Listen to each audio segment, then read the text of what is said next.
उदय उत्सव 2025 या कार्यक्रमात मी सायली थिटे आपणा सर्वांचे सहर्ष स्वागत करते।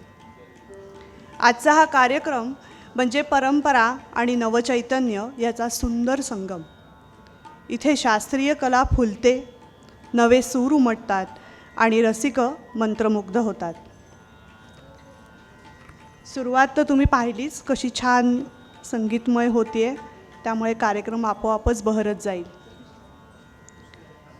आपण भाग्यवान आहोत आजच्या आपल्या कार्यक्रमासाठी प्रमुख पाहुणे म्हणून सुप्रसिद्ध व्हायोलिन वादक, संगीतप्रेमी शिक्षक आणि स्वरझंकार संगीत महोत्सवाचे संपादक आदरणीय गुरु पंडित अतुलकुमार उपाध्ये आपल्याला लाभले आहेत।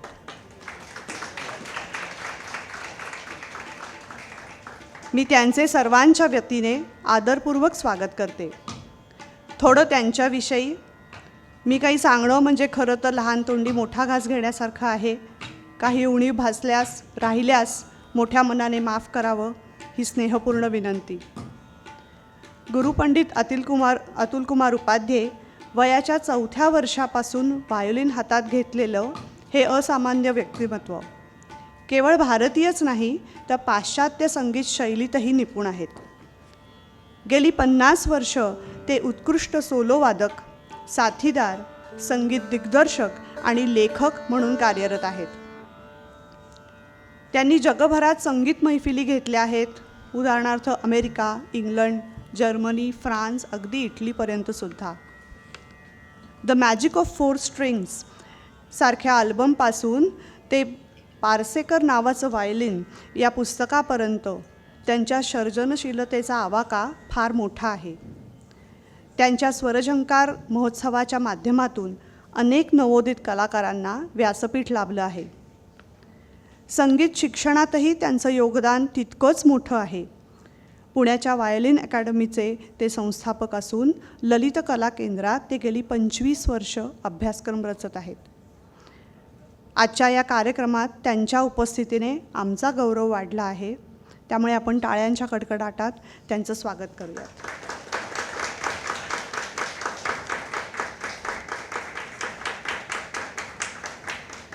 आजच्या कार्यक्रमाची सुरुवात आपण दीपप्रज्वलनाने करूयात, त्यामुळे मी त्यांना विनंती करते कृपया त्यांनी यावं आणि दीपप्रज्वलन करून कार्यक्रमाची सुरुवात करावी।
आता थोडं कलाधाम फाउंडेशनबद्दल जाणून घेऊया। कलाधाम फाउंडेशन म्हणजे एक नांदी, एक संस्कृती आणि एक ध्यास। कलासक्त माणसाच्या मनामनातून उगम पावलेली ही चळवळ गुरु अफसर मुल्ला खान यांच्या सर्जनशील नेतृत्वाखाली फुललेली। भारतीय शास्त्र परंपरेचा गाभा जपणारी ही संस्था नृत्य, संगीत आणि नाट्य या त्रिवेणी संगमातून कलेला नवसंजीवनी देण्याचा प्रयत्न करते। इथे परंपरा फक्त जपली जात नाही तर नव्या युगाशी संवाद साधते। पारंपरिकतेची रचना होते आधुनिक ध्वनीत आणि अभिव्यक्ती उमटते काळाच्या रंगभूमीत. कलाधाम म्हणजे एक चैतन्य जिथे कलेचा श्वास आजही घनगंभीर आहे आणि भविष्यासाठी नवे सूर नवे ताल जुळत आहेत. आपण पहिल्या परफॉर्मन्सकडे वळूयात. आजच्या कार्यक्रमाच्या नावाला साजेशा अशा 2 उदय होणाऱ्या लहान पण प्रतिभावंत कलावंतांच्या सादरीकरणाने आपण कार्यक्रमाला सुरुवात करूया. वयाच्या अवघ्या पहिल्या वर्षापासून या दोघींनी शिकायला सुरुवात केली आहे. आपले वडील प्रख्यात सतार गुरु श्री समीप कुलकर्णी यांच्याकडे सतार वादन आणि आत्या म्हणजे प्रसिद्ध गायिका सानिया पाटणकर यांच्याकडे गायन या दोघी शिकतात. दोघींच्या उल्लेखनीय कामगिरीबाबत थोडंसं सांगते. इंडिया स्टार आयकॉन अवॉर्ड 2024च्या त्या विजेत्या आहेत. जर्मनीच्या अल्बममध्ये त्यांचा सहभाग होता. बॉलिवूडच्या प्रसिद्ध निर्मात्याच्या अल्बममध्ये त्यांचं योगदान आहे. 81पेक्षा अधिक कार्यक्रमामध्ये सादरीकरण केलं आहे. त्यांची वय बघा आणि त्यानुसार 81 आकडा बघितला तर खूप मोठा आहे असं मला वाटतं. 5000पेक्षा अधिक स्पर्धकांमधून टॉप 5मध्ये त्या दोघींनी स्थान पटकावलं आहे. त्यामध्ये सांस्कृतिक मंत्रालय, art of living, world forum of art and culture आहे ना कमाल. तर त्या दोघीजणी त्यांच्या वडिलांबरोबर म्हणजे समीप कुलकर्णींबरोबर सौम्या आणि सान्वी आज सादर करतायत. राग तिलक आमोद, ताल 3 ताल, फॉलोड बाय जुगलबंदी आणि झाला. आणि दुसरा परफॉर्मन्स असेल राग हमीर, ताल 3 ताल, फॉलोड बाय झाला. प्रस्तुत आहे सौम्या आणि सान्वी.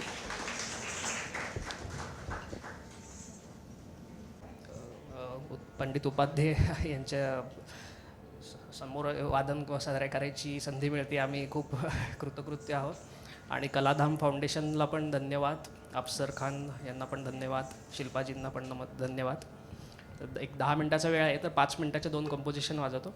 एक ताल तिलक राग तिलक काममध्ये ताल 3 तालमध्ये आणि एक ताल 3 तालमध्येच हमीर रागामध्ये एक 5 मिनटाची शाहिदजींची कंपोजिशन आहे.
आहा. बहारदार सुरुवात केली छोट्या कलाकारांनी. खरंच इतक्या छोट्या वयात, कोवळ्या वयात साधलेली त्यांची संगीत साधना थक्क करणारी आहे. तुम्ही पाहिलं तर दोघीजणी खूप छोट्या आहेत. 7वी आणि 5वी अशा इयत्तांमध्ये त्या शिकतात. पण पालक म्हणून मला समीप तुमचं कौतुक करावंसं वाटतं. मुलांमध्ये प्रतिभा असते, पण ती ओळखून त्याला नर्चर करणं हे पालकांच्याच हातात असतं. त्यामुळे त्यांचं खूप खूप कौतुक आणि खूप साऱ्या शुभेच्छा.